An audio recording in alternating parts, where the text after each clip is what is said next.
Drinkit et le Val de Caux présentent Un métier avec nous. Bonjour, je m'appelle Sophie Bourdon et je suis comédienne professionnelle. On pourrait dire aussi actrice.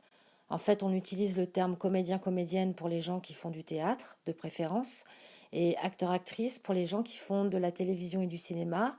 Moi, j'ai la chance de faire les deux. À ce jour, j'ai joué dans une cinquantaine de films et une quarantaine de pièces de théâtre. J'ai poursuivi dans le club théâtre du lycée parce que j'y ai pris goût et c'est même devenu une passion. En fait, ce qui a été un déclencheur, c'est que je suis allée avec mes parents voir une pièce de théâtre quand j'avais 11 ans. Je me suis dit, mais c'est incroyable de pouvoir faire ça comme métier, de donner tant d'émotions au public. Et donc, à partir de ce jour-là, j'ai décidé de faire ce métier. Par contre, mes parents étaient inquiets, donc ils ont voulu que je fasse des études par sécurité. Bon, c'est pas mal, hein, parce que, en fait, j'ai pu faire des études de lettres, ce qui fait que j'ai pu étudier beaucoup de textes, etc., qui m'ont beaucoup aidé après, puisque le métier d'acteur est quand même basé essentiellement sur l'apprentissage de textes et leur compréhension. Il faut vraiment être passionné pour faire ce métier parce qu'il demande beaucoup de travail personnel. Qu'on est sous un régime qui s'appelle le régime des intermittents du spectacle, qui nous protège et qui nous permet de gagner notre vie en dehors des répétitions de spectacles ou en dehors des tournages. Donc moi, ce que je recommanderais quand même aux jeunes, c'est de faire un conservatoire en région. Les cours des conservatoires en région sont très intéressants. Vous en avez dans plusieurs villes des Hauts-de-France. Et ensuite, ce que permettent les conservatoires de région, qui vous délivrent un diplôme à la sortie, c'est de passer des concours pour le conservatoire national ou des écoles nationales, et pour lesquels d'ailleurs on peut obtenir des bourses.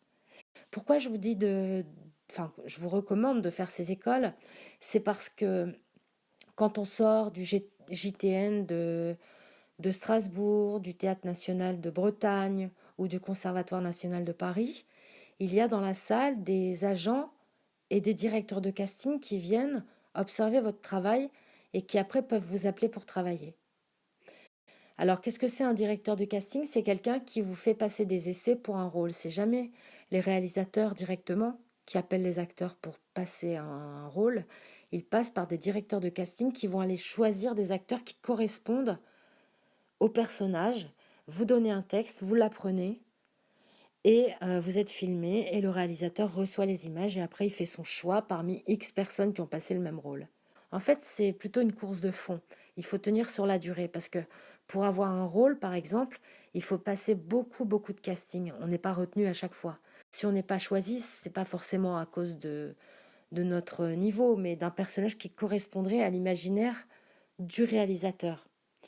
Donc ça, il faut l'admettre au départ. Alors, évidemment, au fil du temps, euh, j'ai pu exercer mon art. Alors, soit, par exemple, dans le cadre de théâtre, où on avait quelques représentations, parfois une série de représentations de théâtre. Et puis dans des festivals, comme par exemple au Festival d'Avignon. C'est un endroit extraordinaire où je vous recommande d'aller parce que vous avez une quantité de spectacles de tous les styles inimaginables à découvrir. Et c'est un peu comme une fête en fait, où tout le monde se parle, échange. Alors il faut aussi une part de chance pour réussir ce métier. Et en fait, elle ne doit pas décourager les interprètes de toujours s'entraîner.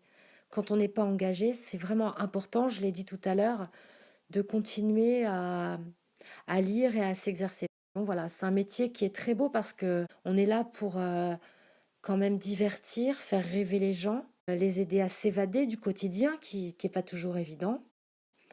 Voilà, c'est une véritable passion. J'espère que toute ma vie, même quand je serai très vieille, je serai encore sur scène. J'espère qu'on engagera des personnes âgées encore plus dans les films et dans les spectacles de théâtre, parce que c'est vrai qu'on n'en voit pas beaucoup. Si vous voulez faire ce métier, donnez-vous le plus possible de cordes à votre arc. Soyez déterminés et surtout, apprenez-vous à accepter ce que vous êtes. Voilà, ça c'est important. En fait, quand on joue un personnage, on croit qu'on se transforme en quelqu'un d'autre. Alors c'est un peu vrai, mais en même temps, on doit aller chercher en nous une petite part qu'on a tous de tel ou tel trait de caractère, et c'est comme si on l'agrandissait avec une loupe ou un zoom. Et ça, on l'a tous en nous. Et ce qu'on découvre au fil du temps en faisant ce métier, c'est que, en fait, quand on joue, ce dont on parle, c'est ce qu'on a pu observer, par exemple, selon l'expérience des gens qu'on a rencontrés, qu'on a entendus, qu'on a observés, même parfois dans la rue. Mais c'est aussi ce qu'on a au fond de notre âme et au fond de notre cœur. Et plus on va être sincère dans ce qu'on appelle un mensonge vrai au final, hein, ce métier d'acteur, de jouer des rôles.